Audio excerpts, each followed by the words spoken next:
제가 그 함께 일하는 동역자들을 이제 선택하고 이제 인터뷰할 때 항상 질문하는 질문이 있습니다. 성공담을 얘기해 주십시오라고도 질문을 하지만은 꼭 물어보는 게 실패한 적 있습니까? 실패했던 이야기를 해 주십시오라고서 그 실패담을 나누어 달라고 제가 부탁을 합니다. 왜냐하면 저는 그런 것 같아요.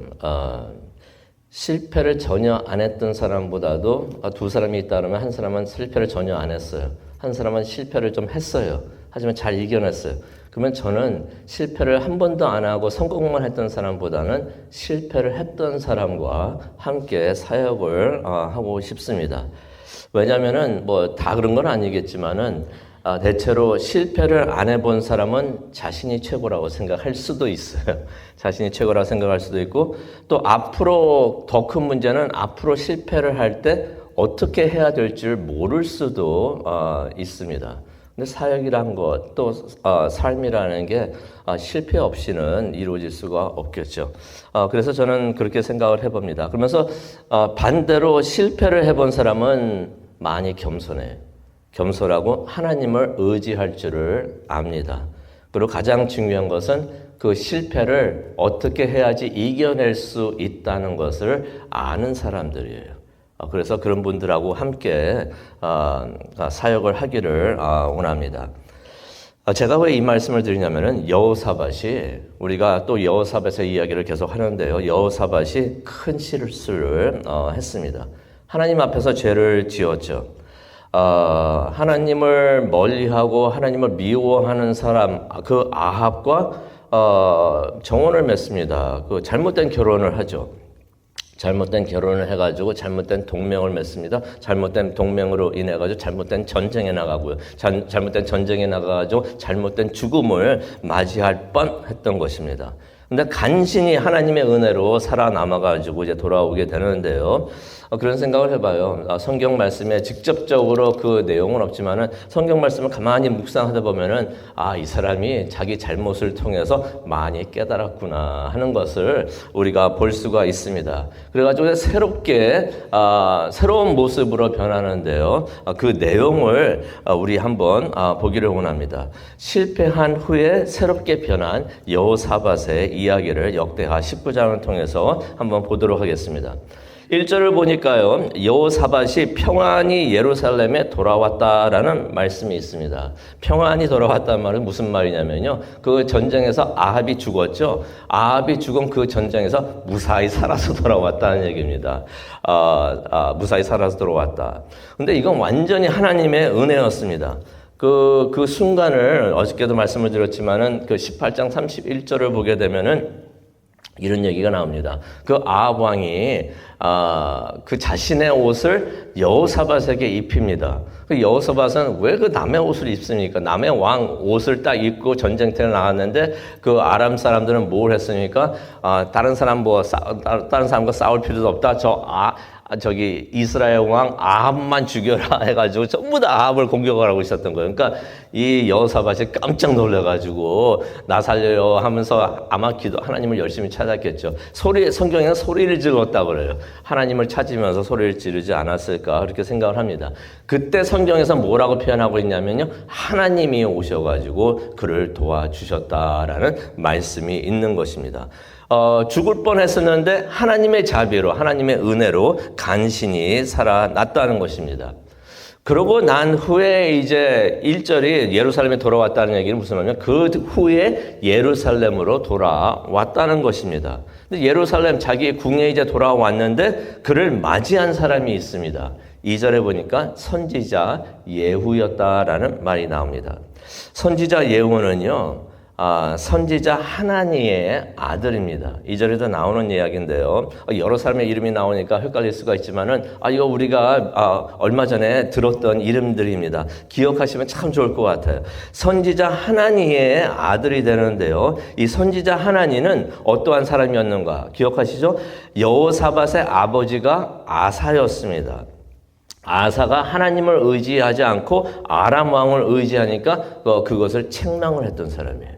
뭐라고 책망을 했습니까? 그 유명한 말을 하죠. 역대하 16장 9절에 이런 말을 합니다. 하나님의 눈은 온 땅을 두루 살피사 하나님을 향하여 전심으로 하나님을 찾고 있는 사람을 하나님께서는 도우십니다. 강하게 도우십니다. 라는 내용의 말을 그 하나니가 그 여호사밧의 아버지 아사에게 했던 것입니다. 이제 무슨 일이 있냐면 그 선지자의 아들 선지자가 아들 왕 여호사밧에게 와가지고 하나님의 말씀을 전하는 것을 우리가 이제 보게 됩니다. 하나님 말씀을 전하지만 책망이죠. 책망하는 내용입니다. 어떤 내용의 책망이었는가? 2절에 나옵니다. 왕께서는 여호사밧에게 하는 얘기입니다. 여호사밧 왕께서는 악한 자를 돕고 여호와를 미워하는 자를 사랑하는 것이 옳은 일입니까? 아합을 얘기하는 거죠. 아합과 결혼으로 동맹을 맺고 또 아합이 부탁을 해가지고 그 부탁을 들어주면서 전쟁에 나가지도 않아도 되는 그 전쟁에 나간 것을 이제 책망을 하는 것입니다. 그런데 그런 생각이 들어요. 여호사밧이 그러지 않아도 전쟁에 나갔다가 죽을 뻔하다가 살아서 돌아오면서 많이 깨달았겠다라는 생각을 해봅니다. 보통 사람들이 그런 일을 겪을 때 많이 겸손해지죠. 그러면서 이제 돌아오면서 내가 잘못했구나 하면서 깨달으면서 돌아왔을 터인데, 근데 하나님께서 예후를 또 보내십니다. 예후를 보내셔가지고 그 잘못한 것을 또 지적을 해주시는 것이에요. 왜 그러셨을까? 깨달았을 텐데. 여기서 우리가 중요한 것을 깨닫게 되는데요. 우리가 후회하고 회개를 혼동을 하면 안 됩니다. 우리가 무슨 일을 했을 때 잘못했다고 느껴졌을 때 그런 생각이 들었어요. 그런 생각이 들을 수가 있습니다. 이거 왜 내가 이런 일을 했지? 하지 말걸. 이거는 후회일까요? 회개일까요? 그건 후회예요. 그런데 회개는 그럼 무엇인가? 하나님, 이거 잘못했습니다. 용서하여 주시옵소서. 그러면서 회개는 어떤 결과를 가지고 오냐면요. 새로운 삶을 가지고 오게 합니다. 후회는요. 잘못했다고는 느끼지만은 삶이 변하지를 않아요. 계속해서 그 일을 계속을 합니다. 그거는 후회예요. 후회는 우리를 천국에도 못 데려가고요. 아무것도 할 수 있는 게 없어요. 하지만 회개는 무엇인가? 회개한 사람, 후회한 사람하고 회개한 사람의 차이가 무엇인가? 회개한 사람은 삶이 바뀝니다. 그래서 우리가 예수님을 믿고 회개하고 새 사람이 되었을 때 삶이 바뀌는 것이에요. 삶이 바뀌지 않으면 후회는 했을지언정 회개는 하지 않았다는 것을 깨닫게 되는데, 하나님께서 이 여호사밧이 후회만 하는 것이 아니라 분명히 회개할 수 있도록 하나님께서 그렇게 이끌어 주시는 것을 보게 됩니다. 그러면서 그 지적을 해주시는 것이에요. 이거 잘못한 거 네가 깨닫고 있는데 그거 바르게 생각하는 일이고, 그러니 새로운 사람이 되어라라고 하나님께서 말씀을 해주시는 것입니다. 그래서 이제 3절을 보니까 선지자 예후가 이런 말을 합니다. 3절을 보게 되니까, 그러나 왕에게 선한 일도 있으니 이는 왕이 아사라 목상들을 이 땅에서 없애고 마음을 기울여 하나님을 찾음이니이다 라고서 그런 말을 합니다. 저는 여기서 무엇을 주목하고 싶냐면요, 하나님을 찾는다라는, 마음을 다해서 하나님을 찾는다라는 말에 우리가 집중하기를 원합니다. 아세라 그 목상 우상을 없앤 거는 이전에 했던 일이에요. 그렇다면은 그 왕이 선한 일을 한 것이 있습니다 하고 하면서 하나님을 간절히 마음을 다해 하나님을 찾는 것, 이것은 이전에 했던 그 말을 말하고 있는 것인가? 저도 그렇게 생각을 했었는데 가만히 말씀을 묵상하다 보니까 이게 과거형이 아니고 현재형이에요. 마음을 다해서 하나님을 찾고 있습니다. 이게 선한 것입니다 라고 말을 하고 있는데 그게 현재형이라는 것입니다. 성경에는 여호사밧이 회개를 하고 하나님을 열심히 하나님께로 돌아왔다는, 새 사람이 됐다는 말이 없지만은 여기서 암시를 하고 있는 것이에요. 현재형이라는 것은 무엇을 말합니까? 죄를 지어서 잘못을 했지만 지금은 마음을 다해서 하나님을 지금 찾고 있습니다. 이것이 하나님 보시기에 선한 것입니다 라고서 예후가 말을 해주고 있는 것입니다. 이것은 무엇을 말합니까? 잘못을 했지만은 지금은 참회하고 회개하면서 하나님을 향하고 있고 하나님께 가까이 가고 있는데 이것은 참 잘한 것입니다. 회개한 것은 참 잘하고 선한 것입니다. 라고서 그렇게 선지자 예후가 여호사밧을 격려하고 또 이렇게 도와주는 것을 우리가 보게 됩니다. 그러고 나니까 여호사밧이 이제 변합니다. 이게 회개한 사람의 모습이 되는 사람이 변합니다. 새롭게 이제 업그레이드가 됩니다. 이전보다도 좀 더 새로운 사람으로 하나님의 사람으로 업그레이드가 되는데요. 이게 많은 경우 회개를 통해서 우리가 업그레이드가 됩니다. 업그레이드된 그 여호사밧의 모습을 한번 보겠는데요. 4절을 보니까 어떤 말씀이 있냐면은 여호사밧이 유다를 돌면서 백성들이 주님께로 돌아올 수 있도록 인도를 했다. 근데 이것을 직접 나가서 했다는 것입니다. 누굴 시켜서 그렇게 한 것이 아니라 4절을 보니까 자신이 직접 유다를 돌면서 유다 온 땅을 돌면서 백성들이 주님께로 돌아올 수 있도록 인도를 했다는 것입니다. 유다 사람들에게 가가지고 하나님께로 돌아와야 됩니다. 잘못을 할 수 있어도 하나님께로 돌아올 수가 있습니다. 하나님은 인자하시고 자비로워서 용서해 주십니다. 하나님께로 돌아오십시오라고 말을 하는데 자신이 바로 그거를 경험을 했잖아요. 그 돌아다니면서 내가 이렇게 하나님께로 돌아온 것처럼 당신들도 하나님께로 돌아오십시오라고서 말을 하면서 돌아다녔다는 것입니다. 이거 다시 표현하면 요즘 말로 표현하면 뭘 한 것입니까? 돌아다니면서 간증 집회를 했다는 것이에요. 내가 그렇게 해가지고 변해가지고 새 사람이 되었는데 회개하면서 하나님께로 돌아왔는데 당신들도 돌아오십시오라고서 간증 집회를 하고 다녔구나 하는 것을 여기서 봅니다. 그러면서 그런 생각이 들었어요. 이전에 이런 일을 했던 왕이 과연 있었을까? 그런 생각을 한번 해봅니다. 그래서 5절을 보니까 성마다 재판관을 두었다라는 말씀이 있습니다. 재판관들에게 그러면서 이제 지시를 하는데요. 6절을 보니까 무슨 말을 하냐면요. 너희들이 사람을 위해서 재판하는 것이 아니라 하나님을 위해서 재판하는 것이다 라고 말을 합니다. 이것은 재판관들만이 아니라 사역을 하고 모든 삶을 사는 우리 모두에게도 적용이 되는 말씀이라고 생각이 되는데요. 함부롭게 가볍게 재판을 하지 말라는 것이죠. 하나님의 뜻에 따라서 그렇게 하라는 것입니다. 그리고 7절을 보면은 뇌물을 받지 말고 공평하게 재판을 하라는 하나님의 뜻을 전하는 것입니다. 두려워한 마음으로 7절에 나오죠. 밑줄 그시기 바랍니다. 하나님을 두려워하는 마음으로 그렇게 하라라고서 그런 말을 합니다. 그러면서 이제 6절에 보니까 너희가 재판할 때 하나님께서 함께 하신다라는 말씀이 있습니다. 하나님께서 우리와 항상 함께 하시는 줄로 믿습니다. 근데 이것은 두 가지 의미가 있어요. 여기서도 여호사밧이 두 가지 의미를 주는데요. 너희가 재판할 때 하나님께서 함께 하신다. 하나님께서 지금 지켜보고 계시니까 잘해라 라고 그런 말을 주는 것도 있고요. 또 함께 하시는 하나님이 너희를 도우실 것이다. 그러니 공평하게 하나님을 위해서 잘하라. 격려의 말도 주시는 것이 될 줄도 믿습니다. 하나님이 우리와 항상 함께 하신다는 것, 하나님이 우리를 지켜보신다는 의미도 있고요.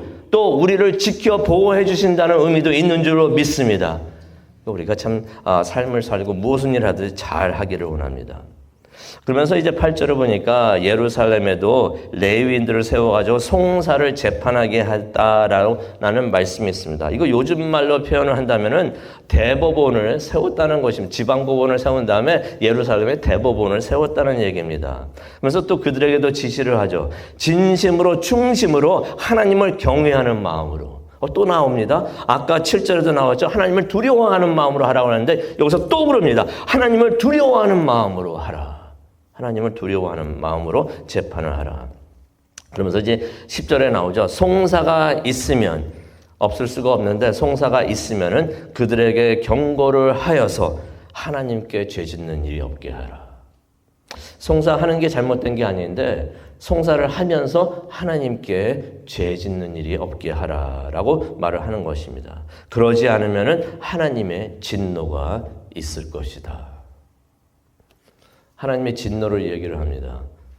잘 알죠. 자신이 하나님의 진노를 체험을 했잖아요. 그 전쟁터에 나가가지고 하나님의 진노를 체험을 했기 때문에 그래서 하나님의 진노를 두려워하면서 제대로 하라라고 말하는 것을 우리가 보게 됩니다. 그래서 이제 11절에 보니까 종교적인 일은 대제사장들이 다루게 하고 민사에 관한 것은 스바자가 맡게 하고 레위인들은 관리로서 백성들을 다스리게 했다라는 말씀이 나옵니다. 또 그들에게 또 그러면서 지시를 내리는데요. 11절에 그런 말을 합니다. 담대하게 하라. 여호와께서는 옳게 행하는 사람들과 함께 하실 것이다. 어떻게 하는 사람들과 함께 하신다고요? 옳게 행하는 사람. 하나님의 말씀대로 뜻대로 행하는 사람들과 하나님께서는 함께 하실 것이다 라고. 그러니 하나님의 말씀대로 담대하게 옳게 판단하고 그대로 행하라라는 것입니다. 하나님이 함께 하시고 하나님께서 힘이 되어 주신다는 것입니다. 오늘 이 말씀을 가지고 이제 기도하는 시간을 갖기를 원하는데요. 여호사밧이 전쟁에서 살아 돌아온 후에 사람이 변했습니다. 그래가지고 강조를 하는 것이 7절과 9절에 나오죠. 하나님을 두려워하는 마음으로 하라. 하나님을 두려워하는 마음으로 하라. 지난 자신의 실패를 통해 가지고 여호사밧에게 하나님을 두려워하는 마음이 생긴 것을 여기서 우리가 보게 됩니다. 그래서 백성들에게도 말을 합니다. 하나님을 두려워하라. 근데 하나님을 두려워하라는 것은 다른 말로 표현을 하면은 하나님을 경외하라는 것입니다. 하나님을 경외하라. 근데 하나님을 경외하라는 것은 또 다른 말로 표현을 하면은 하나님을 경외하다는 걸 한 단어로 표현한다면은 예배한다는 뜻이 있습니다. 그래서 예배한다는 것은 하나님을 경외하는 것이 되고요. 경외하다는 것은 더 풀이해서 말하면 하나님을 두려워한다는 것입니다. 하나님을 예배하는 마음을, 그 예배하는 사람의 마음을 지금 이야기하고 있는 것입니다. 우리가 하나님과 동행을 하면서 하나님을 두려워하는 마음으로, 예배하는 마음으로 하나님을 전심으로, 진심으로 섬기기를 원합니다. 그러면서 그런 생각을 해봅니다. 실수하고 잘못하고 실패를 안 하는 사람이 과연 있을까? 모두 다가 실패하고 실수하고 잘못을 하는데 이거 전부 다 우리 모두의 일이 되는 것입니다. 그렇다면 중요한 것은 실수하고 실패하고 잘못하는 것이 중요한 것이 아니라 모두 다가 하는 일이에요. 그렇다면 진짜 중요한 것은 무엇인가? 실패한 후에, 잘못한 후에, 죄를 지은 후에 그것을 통해서 우리가 무엇을 배우는가? 그게 중요한 줄로 믿습니다. 우리가 실패를 통해서 하나님의 뜻을 깨닫기를 원합니다. 하나님의 뜻을 깨달은 다음에 우리가 새롭게 변하기를 원합니다. 그래서 우리가 하나님을 위해서 모든 일을 하는 우리 모두가 되기를 간절히 축원합니다. 기도하시겠습니다. 하나님, 실패를 하고 실수를 하고 잘못을 한 후에 새롭게 변한 여호사밧의 모습을 보게 됩니다. 그 모습을 보면서 우리도 그렇게 변할 수 있는, 새롭게 업그레이드가 될 수 있는 우리 모두가 될 수 있게 하나님 도와주시옵소서. 가장 중요한 것은 잘못을 하는 것도 아니고 그것을 깨닫는 것도 아니고 그 깨달은 후에 하나님의 뜻을 깨닫고 하나님 뜻대로 살아가는 새롭게 변한 우리의 모습이 아닌가 생각을 해봅니다. 하나님 뜻대로 하나님의 나라를 위해서 최선을 다해 온 마음을 다해 하나님을 찾는 우리 모두가 되게 하여 주시옵소서. 그래서 하나님을 기쁘시게 해드리고 하나님의 영광만을 위해서 살아가는 우리 모두가 되게 하여 주시옵소서. 그것을 위해서 기도하기를 원합니다. 이 시간 함께 하여 주시고 우리의 기도를 인도하여 주시옵소서. 감사합니다. 예수님의 이름으로 기도합니다. 아멘.